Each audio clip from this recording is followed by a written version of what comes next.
Assalamualaikum warahmatullahi wabarakatuh. Di video kali ini saya akan membahas lagi tentang aplikasi pinjaman online. Di video kali ini saya akan kasih tips-tips menghadapi gagal bayar di aplikasi pinjaman online legal berizin OJK. Karena banyak di antara kalian yang sebenarnya merasa ketakutan atau panik itu ketika mengalami gagal bayar di aplikasi pinjaman online legal, bukan ilegal ya. Karena banyak dari mereka yang mengalami keterlambatan atau gagal bayar di pinjol ilegal itu sekarang sudah tidak takut lagi, sudah tidak peduli lagi. Karena dari pihak aplikasi pinjaman online ilegal itu tidak akan memberikan resiko-resiko yang memberatkan seperti masuk slik OJK, itu tidak mungkin. Karena aplikasi mereka itu tidak berizin. Dan untuk aplikasi pinjol ilegal juga tidak mempunyai debt collector lapangan ya. Jadi jikalau mereka mendatangkan debt collector lapangan, sama halnya mereka memberi jalan untuk kita melaporkannya ke pihak kepolisian ya, karena takutnya nanti mungkin kantor mereka tuh akan digerebek oleh polisi karena mereka aplikasi pinjol ilegal.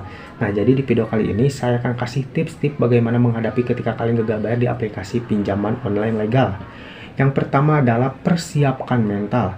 Karena tidak dapat dipungkiri ketika kalian gagal bayar di aplikasi pinjaman online legal, sekarang tuh sudah banyak ya ancaman-ancaman ataupun mungkin peringatan-peringatan melalui pesan WhatsApp itu yang cukup bencar dan juga cukup rajin.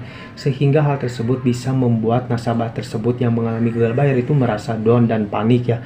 Jadi ketika kalian mungkin mengalami keterlambatan atau gagal bayar di aplikasi pinjaman online legal, hal yang pertama kalian persiapin adalah persiapkan mental kalian agar kalian tidak mudah down ketika kalian mendapatkan peringatan, penagihan, bahkan ancaman-ancaman dari si pinjol online. Yang kedua adalah bicara baik-baik.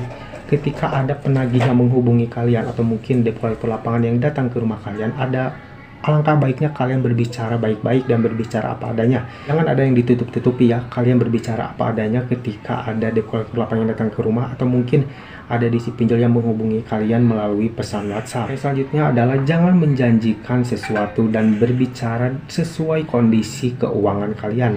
Nah, hal ini penting ya, kalian jangan pernah menjanjikan sesuatu kepada si pinjol atau mungkin debt collector lapangan yang datang ke rumah kalian seperti tentang tanggal pembayaran. Jikalau kalian memang belum siap membayarnya, kalian jangan pernah menjanjikan hal apapun. Dan kalian wajib nih berbicara apa adanya kepada mereka dan kasih tahu kondisi keuangan kalian dan juga kendala apa yang menyebabkan kalian gagal bayar di aplikasi pinjaman online tersebut. Jadi pada intinya kalian harus berbicara apa adanya, jangan ada yang ditutup-tutupi. Dan selanjutnya adalah jangan terpancing emosi ketika mendapatkan ancaman-ancaman atau mungkin gertakan dari mereka.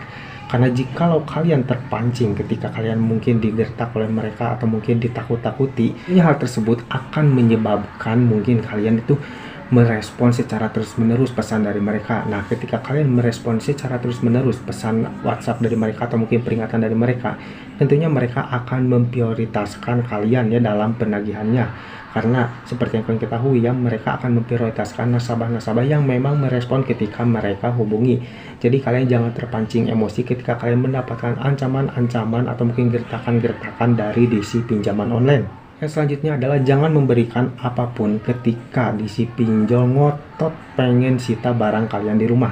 Nah, ini banyak ya yang kejadian bahwasannya ada nih salah satu si pinjol dari salah satu aplikasi pinjaman online itu yang ngotot mau mengambil barang nasabah ketika si nasabah tersebut itu mengalami keterlambatan atau gagal bayar. Nah, ketika ada si yang seperti itu, kalian jangan pernah memberikan barang apapun sekalipun barang itu adalah barang yang memang tidak terlalu berharga ya, seperti mungkin ponsel atau mungkin yang nilainya di bawah 1 juta. Namun kalian jangan pernah memberikan apapun ya ketika si pinjol itu ngotot pengen nyita barang kalian. Karena hal tersebut sudah jelas ya, itu adalah sudah melanggar aturan yang sudah ditentukan OJK, karena mereka tidak diperbolehkan untuk menyita barang nasabah yang mengalami keterlambatan tersebut ya. Nah, tugas mereka datang ke rumah adalah hanya memperingatkan tagihan kalian. Jangankan menyita barang kalian, mengambil tagihan kalian secara langsung saja mereka itu tidak boleh ya, karena jika mereka melakukan hal tersebut itu sudah jelas mereka sudah melanggar aturan yang sudah ditentukan.